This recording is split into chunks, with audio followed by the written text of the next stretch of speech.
Hello again, it is I, Langstonius, here to give you another QOrbiter update. Currently you're looking at the QOrbiter for QT4 running on an Asus Nexus 7 tablet.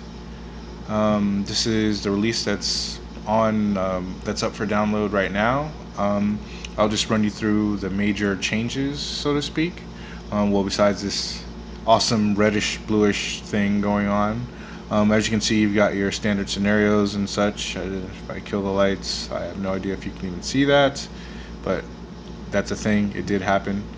Um, One of the major additions has actually been floor plans, and floor plans are kind of a big deal because they save you a lot of time when you need to do crap. Anyways, so as you can see, I selected some items, and I've taken a different strategy in that I dynamically get the parameters now, or the commands, which you're like, why do I care? Well, the reason you care is because instead of just having set level or one set level and a bunch of 10, increments, now instead of that, you have, say, a slider which will allow you to dynamically set the level. Or if you have some other special function of your lights, like say being able to switch the colors around, you'll be able to do that as well. All from the actual orbiter without needing to go into the web admin or anything to send commands manually. So that's a thing. Next up, let's see what we got. Sleeping menu, nothing's changed. Alarm is on for tomorrow. Yes, because my vacation is over as of today. Sad face. Yes, I get up at 5 o'clock in the morning. Next thing, advanced screen, nothing really too special here, except we're going to now change styles and go to the other one I've been working on, which is smoky, as I call it. Anyways, this one is basically a more minimal type theme. Um, Basically, you have your different scenario things up here, so you can select what you want to do and such. Long pressing on a scenario, or excuse me, category, will actually bring up the floor plan view. Now this one is actually different from the other one, except that this central component is the same. Basically, I put a lot of work into abstracting this, so that way, if you didn't like something about the original way that it's implemented, you can change the icons and how the icons are. You can choose that instead of having that ugly little list model that I left there as a default one, you can implement your own. So that way it matches the style of your application or your skin rather. And then when you're selecting items, you can either re-implement or just reskin the standard one that's sort of there right now. What's there right now has ability to change all the colors and fonts and other things, so that's something you can totally do. That's pretty much that. Okay, and I'm trying to think, is there anything else in particular about this skin? No, not really. Actually, it's not super special. I just have a lot of work going on, so. um, what do we got? And I think we're gonna do audio. So you got, we'll just play something. Where's the old standby? It's definitely not Annie Lennox, I'll tell you that much. Not that she's not a nice lady, but I'm just saying. Just saying.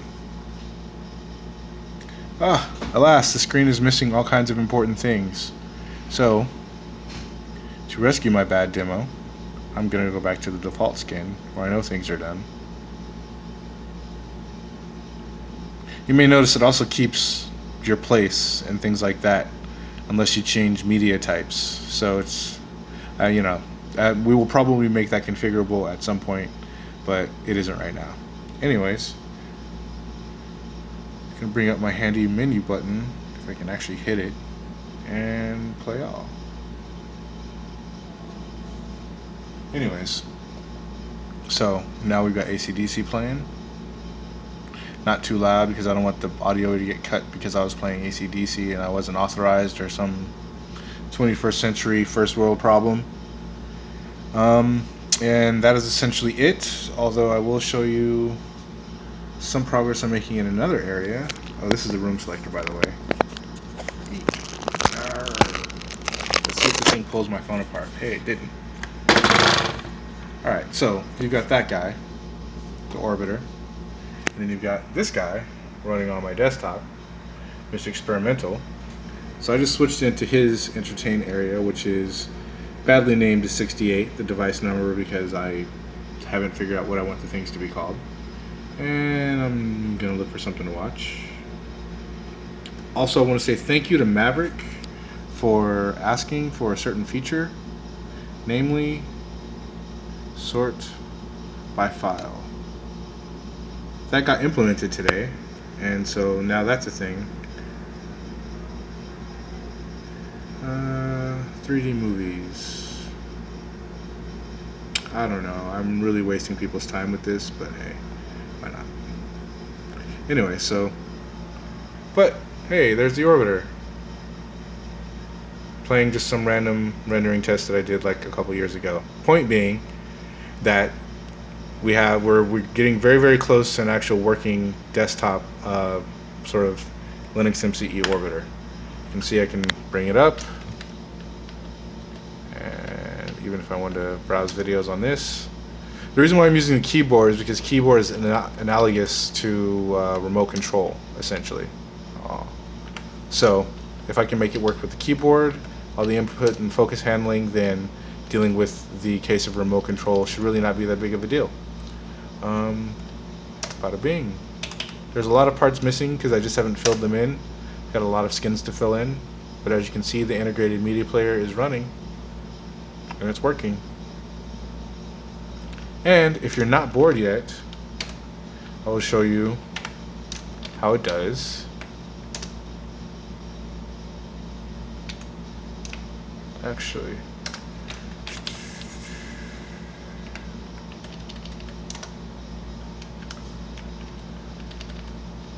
narrow that down.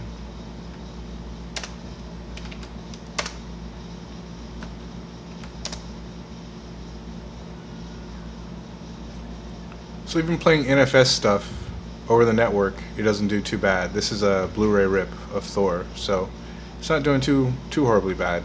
There's still a lot of discussions around exactly which media player is the best, but that's a conversation for a different day, frankly.